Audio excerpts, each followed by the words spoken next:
Vamos começar com um estudo que fala sobre o perdão. Diz assim: não temos o direito de odiar quem quer que seja. Não importa os motivos que uma pessoa apresente para justificar a sua mágoa.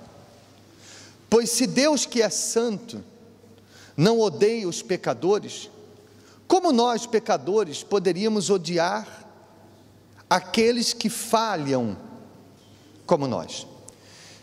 Uma das coisas que dificulta as pessoas a perdoar é elas acharem que têm o direito de ficarem magoadas, têm o direito de odiar, têm o direito de se vingar, têm o direito de carregar aquele sentimento por causa do que lhe fizeram. E enquanto a pessoa pensar assim, é claro que ela nunca vai ser capaz de perdoar. E eu posso dizer para você que esse pensamento é errado, porque o único que teria o direito de odiar por ser perfeito, que é Deus, não odeia os pecadores. Existem pessoas que blasfemam de Deus, existem pessoas doidas por aí afora rasgando Bíblia, existem pessoas fazendo coisas das mais absurdas, e o que é que Deus tem por elas? Ódio. Deus odeia o que elas fazem, mas ama aquelas pessoas. Você pode não amar o que fizeram a você, mas você deve amar aquela pessoa. Nós temos ódio do que fizeram, e não das pessoas que fizeram algo contra você. Você tem que ter ódio da injustiça, mas não de quem causou esta injustiça. A partir do momento em que você enxerga dessa forma, aquela pessoa foi apenas um instrumento para que o mal conseguisse fazer aquilo contra mim. Então eu tenho ódio, é do mal que usou aquela pessoa. Eu tenho ódio, é do que aquela pessoa fez, e não da pessoa. Porque isso, é exatamente isso que o mal ele quer. Eu pedi para você abrir a sua Bíblia, aí nestas passagens, para que você veja. Primeiro em Hebreus capítulo 12, no versículo 14, está escrito assim: segui a paz com todos, e a santificação, sem a qual ninguém verá o Senhor. Então, para a gente ver a Deus, ou seja, ter comunhão com Deus, temos que ter santificação, e para ter santificação temos que perdoar a todos. Sem isso, não podemos ver a quem? A Deus. Lembra quando nós falamos das bem-aventuranças? Bem-aventurados limpos de coração, porque verão a Deus. Então, é preciso estar com o coração limpo para ver a Deus, para ter comunhão com Deus. Tendo cuidado de que ninguém se prive da graça de Deus, e de que nenhuma raiz de amargura brotando vos perturbe, e por ela muitos se contaminem. Então, se eu permitir que a mágoa entre no meu coração, ou ainda que não seja uma mágoa concretizada, mas uma raiz de amargura, que é o início de uma mágoa profunda, se eu deixo este sentimento entrar no meu coração, eu acabo com isso me privando da comunhão com quem? Com Deus. Porque esse ódio não vai afastar apenas você da pessoa que você odeia, mas vai afastar você também de Deus. Vai afastar você também da sua comunhão com Deus, porque Deus não vai poder falar com você, não vai poder estar dentro de você através do Espírito Santo com este sentimento dentro de você. Então, quem é que está sendo prejudicado com esta mágoa? Senão você, mais do que a pessoa que você odeia. Então você está permitindo essa mágoa, você está se privando da comunhão com Deus, e não vale a pena você abrir mão de uma comunhão com Deus por causa do que quer que tenham feito contra você. Não é justo da sua parte você desprezar a comunhão com Deus, você dizer o seguinte: eu sei que por causa dessa mágoa eu vou me afastar de Deus, eu vou perder minha comunhão com Deus, mas eu estou disposto a perder a minha comunhão com Deus, mas não perdoo aquela pessoa. É justo isso? Não. Sabe o que é justo? É você dizer o seguinte: olha, o que a pessoa me fez, eu posso nunca mais voltar a confiar nela como antes, eu posso até não conviver mais com ela, depois de tudo que aconteceu, mas eu perdoo ela, por causa da minha comunhão com Deus, porque eu não abro mão da minha comunhão com Deus, eu decido perdoar aquela pessoa. Percebe, sim ou não? É isso que você deve fazer, mas é isso que o mal não quer que você faça. Por isso ele promove a mágoa, porque ele quer o contrário, ele quer afastar você de Deus, colocando essa mágoa no seu coração. É o que Paulo fala lá em 2 Coríntios, no capítulo 2, no versículo 10, ele diz assim: e a quem perdoardes alguma coisa, também eu, porque se eu também perdoei alguma coisa, a quem perdoei por amor de vós, o fiz na presença de Cristo, para que não sejamos sobrepujados por Satanás. Olha só, preste atenção, Paulo está dizendo, vocês precisam perdoar, e eu mesmo também já perdoei. E aí ele completa dizendo, nós precisamos fazer isso, para não sermos sobrepujados por Satanás, em outras palavras, para não sermos vencidos por Satanás. Então, quando você resiste à mágoa, você está vencendo Satanás, você está vencendo o diabo, que é quem está por trás daquelas coisas que estão tentando te magoar. É ele quem usou aquela pessoa, foi ele quem criou aquela situação, e se você deixar este sentimento entrar, ele venceu você, porque ele conseguiu o que queria, e o que ele queria era ver você magoado. Mas quando você diz, não, eu não vou ficar magoado, eu não vou deixar essa mágoa entrar no meu coração, eu prefiro ficar bem com Deus, eu prefiro manter a minha comunhão com Deus do que deixar esse sentimento entrar. Quando você faz isso, quem é que vence? Você vence o diabo. Então Paulo estava dizendo o seguinte, perdoe, para que fazendo isso, a gente não seja vencido pelo diabo. Já basta o que fizeram contra você, e você deixar o diabo vencer você, colocando essa mágoa no seu coração. Não, você não pode dar esse gostinho para o diabo, amém? Então ele completa dizendo, versículo 11, porque não ignoramos os seus ardis, em outra tradução diz, as suas armadilhas. Ardis seria armadilhas, ciladas.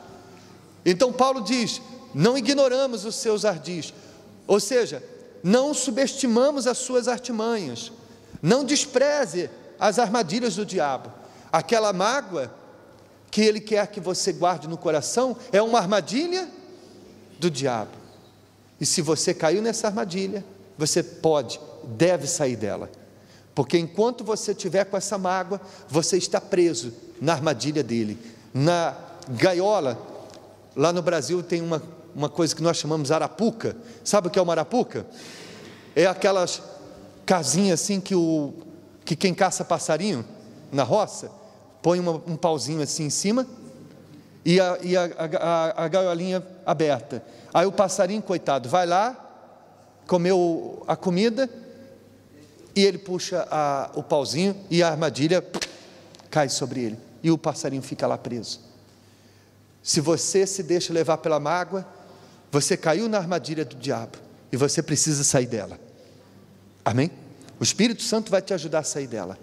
Sozinho de repente você não consegue, mas eu pergunto para você, Deus iria pedir para nós alguma coisa que a gente não consegue fazer?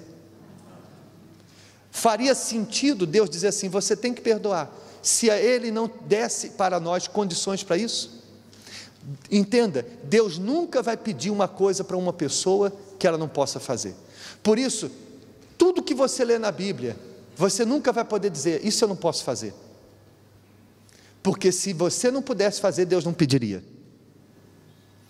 Então, qualquer pessoa pode perdoar, seja o que for, e eu entendo, tratando-se da Igreja Universal, que é um pronto-socorro espiritual, é o que nós chamamos de pronto atendimento, aqui é as urgências, os feridos, e muito feridos, normalmente vem tudo para onde? Vem tudo para cá, que está aberto 24 horas por dia, vamos dizer assim, espiritualmente falando, por causa dos programas de rádio e televisão, que está o dia inteiro, dia e noite, ali chamando os aflitos. Então chega gente com cada história, pessoal, cada história, pessoas que sofreram coisas, que até a gente, quando ouve, às vezes até, meu Deus, a gente fica espantado, como uma pessoa pode ter sofrido tanto, como ela pode ter sido vítima de tudo isso. Então, quando eu digo para você que tem que perdoar, eu não posso imaginar a gravidade do que fizeram para você, mas saiba que nada do que fizeram para você, por mais grave que seja, você não possa perdoar, porque se você realmente quer perdoar, o Espírito Santo vem e te auxilia nisso, amém? Então, pode fechar aí a Bíblia agora, depois você pode ler na sua casa esses versículos mais uma vez para meditar neles, e vamos voltar à folha. Para mostrar a gravidade do ódio e de qualquer tipo de rancor, o Altíssimo iguala esses sentimentos ao crime de assassinato. E eu creio que um dos textos bíblicos mais fortes quanto a este assunto seja o seguinte: o que diz o texto sagrado? Nós sabemos que passamos da morte para a vida, porque amamos os irmãos. Quem não ama o seu irmão permanece na morte. Qualquer que odeie o seu irmão é homicida.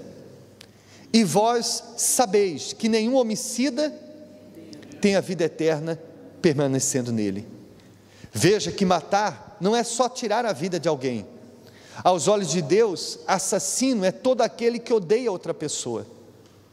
Talvez você pense que isso não faz sentido, ou que Deus é rígido demais. Mas um assassinato não começa com ódio? Logo, quem odeia, ainda que não mate com as mãos, mata no coração.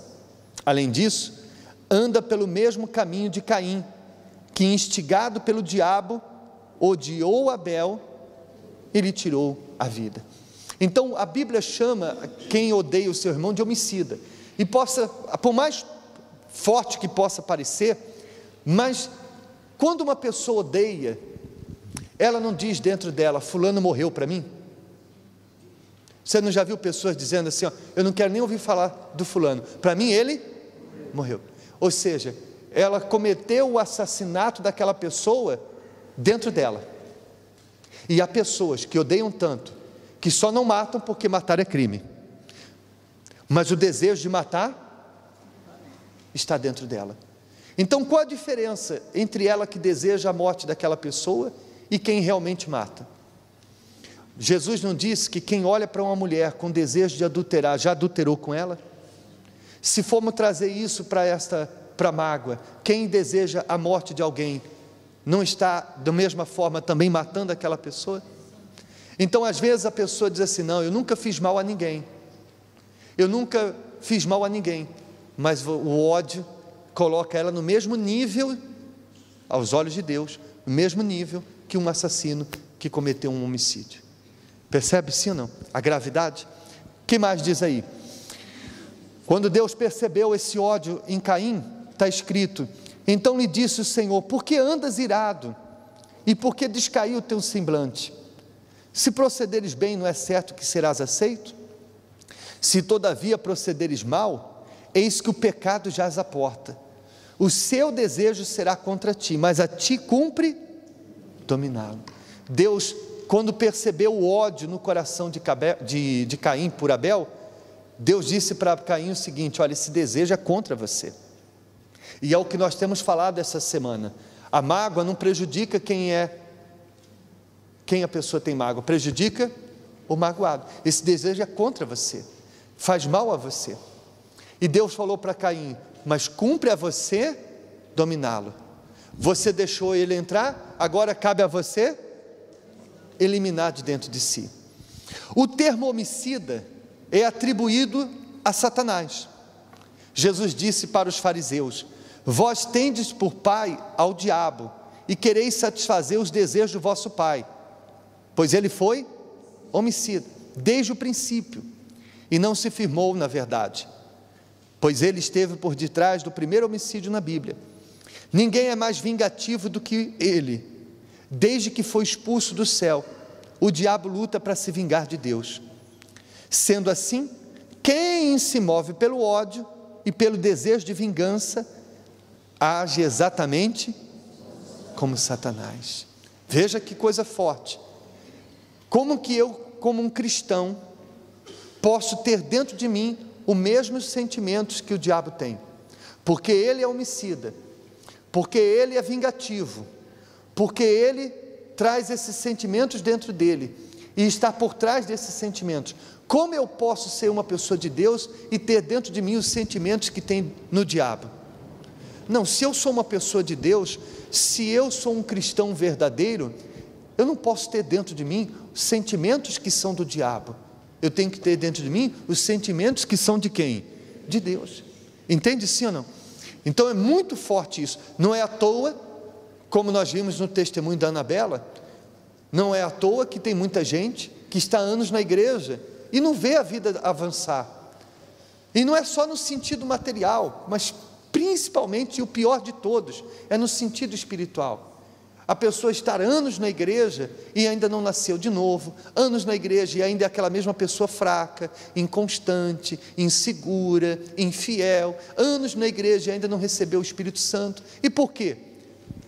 Pode ser, não é a única razão, mas pode ser que exista ali dentro dela um sentimento do diabo e por isso Deus não pode trabalhar naquela vida, naquela pessoa. Amém? Só existem dois reinos, o reino da morte e o reino da vida.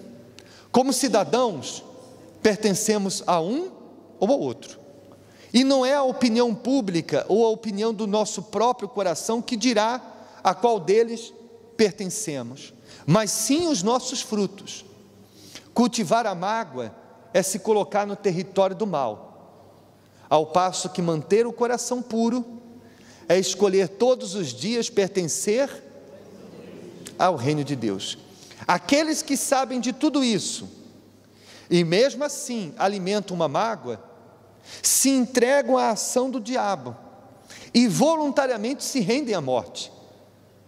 Perdoar aqueles que falham conosco é um teste, que revela se o nosso cristianismo é autêntico, ou se a nossa fé é fajuta, é falsa, é fake. Amém? Então, existem apenas dois reinos. O Senhor Jesus, quando João Batista e até o próprio Senhor Jesus, quando no seu ministério eles pregavam e diziam: é chegado até vós o reino de Deus. Então Deus nos oferece viver no reino dele, que é viver na presença dele, que é viver em comunhão com ele.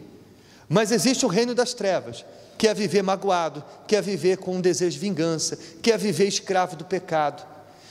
Então, quem vai determinar em qual desses dois reinos você vai viver aqui neste mundo, são as escolhas que você faz. Se você sabe de tudo isso, ao receber todas essas informações, e duvido que alguém possa dizer assim: eu não concordo com isso, porque além do que nós estamos falando ter um respaldo bíblico, faz todo sentido o que nós estamos falando.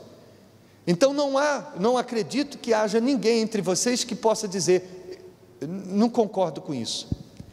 Mas se você, ciente de tudo isso, até mesmo concordando, dizendo realmente, tem sentido, é bíblico, mas mesmo assim eu quero continuar com essa mágoa, você está dizendo assim: Deus está querendo puxar você para o reino de Deus. Deus está dizendo assim: vem para cá, vem para o lado de cá que eu te ajudo, estendendo a mão para você vir. Mas você está dizendo para ele o seguinte: obrigado, eu quero continuar no reino da morte, no reino das trevas. O sentimento que eu tenho contra aquela pessoa é tão grande que eu prefiro viver assim. Só para terminar, você sabe que tem gente que ela chega até, está tão cega pela mágoa, que ela chega até a dizer: eu morro, mas não perdoo fulano. Há muitos anos atrás, 14 anos atrás, para ser mais preciso, quando eu cheguei em Portugal, ainda naquela igreja antiga, no Vale Formoso, lá no Porto, havia uma obreira muito dedicada, que servia a Deus, era uma pessoa muito ativa na obra. E por alguma razão ela desentendeu-se com o bispo que havia lá na época. Ficou magoada, desrespeitou e pediu para sair da obra. E o que aconteceu? Passado algum tempo que ela saiu da obra, ela começou a ficar magoada. Ficou doente, começou a sentir umas dores no corpo e foi diagnosticada com cancro. Já um estado já um pouco avançado. Infelizmente, resumindo a história, alguns meses depois, ela estava já desenganada pela medicina. E nos últimos dias antes de morrer, ela chamou o marido, que também era obreiro, e disse assim para ele: olha, eu não quero que o bispo fulano faça o meu funeral. E o esposo, que era obreiro, disse: não faças isso. Tentou convencer. O pastor auxiliar, mesma coisa, tentou convencer. Disse: não quero. E assim ela faleceu. O bispo fulano, na época, me ligou. Eu era da igreja de Gaia, na Gaia Antiga, na época, do lado. Disse assim: olha, eu preciso que você venha fazer um funeral aqui, porque passou-se isso, isso, isso. E sabe o que é você ir lá fazer um funeral de uma pessoa, e você olhar para o caixão, e saber que ali estava o corpo de uma pessoa que serviu a Deus durante muitos anos, que ganhou muitas almas, que evangelizou muita gente, mas foi vencida pelo diabo. E nos últimos dias da sua vida, negou-se limpar o seu coração. Tudo que ela pregou, tudo que ela falou, tudo que ela ensinou, não serviu de nada para ela. Serviu para as pessoas que ela ajudou, mas para ela não serviu. Quantas pessoas ela ensinou que tinha que perdoar? Mas quando chegou a vez dela, ela não perdoou. Agora, por favor, eu não sei o que aconteceu entre ela e Deus nos últimos segundos, minutos de vida. Não estou dizendo que ela perdeu a salvação, que isso fique bem claro. E estou dizendo isso porque ela era obreira, não poderia ser pastor, poderia ser bispo, poderia ser um membro, isso não muda nada. Eu só estou dizendo para você que ela era obreira, para você entender a gravidade do que é a mágoa. Porque se isso aconteceu com uma obreira, pode acontecer comigo, com qualquer um de nós.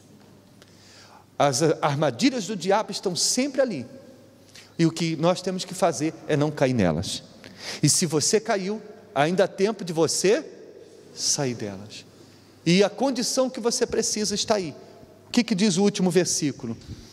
Jesus disse: isso vos tenho dito, estando ainda convosco, mas o Consolador, o Espírito Santo, a quem o Pai enviará em meu nome, esse vos ensinará todas as coisas, e vos fará lembrar de tudo o que vos tenho dito. Amém? O Espírito Santo, ele é o Consolador, o Auxiliador, que vai ajudar você nisso.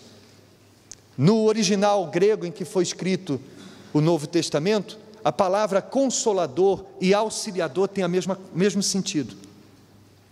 Então, em algumas traduções, até ao invés de estar escrito Consolador, está escrito Auxiliador, porque o Espírito Santo é o nosso Auxiliador. Deus é Pai e Senhor, Jesus é o Salvador, por meio dele somos salvos, e o Espírito Santo, o Auxiliador, que nos auxilia, que está à nossa disposição, mesmo que você não seja batizado com o Espírito Santo. O Espírito Santo, claro, na vida de quem é batizado tem mais liberdade, flui com mais facilidade, mas mesmo você que ainda não foi batizado com o Espírito Santo, se o seu desejo de se livrar dessa mágoa for sincero, seja uma mágoa, seja uma raiz de amargura que ainda não brotou, ou não se tornou uma mágoa profunda, seja um ódio, seja um desejo de vingança, ou seja uma simples tristeza que você tem com alguém, e que você nem isso quer carregar no seu coração, se você nessa oração que nós vamos fazer, você disser assim: Espírito Santo, me ajuda a limpar o meu coração, me ajuda a perdoar o fulano, ele vai te auxiliar, e você vai sair daqui com o seu coração limpo hoje. Amém? Fiquem de pé, por favor.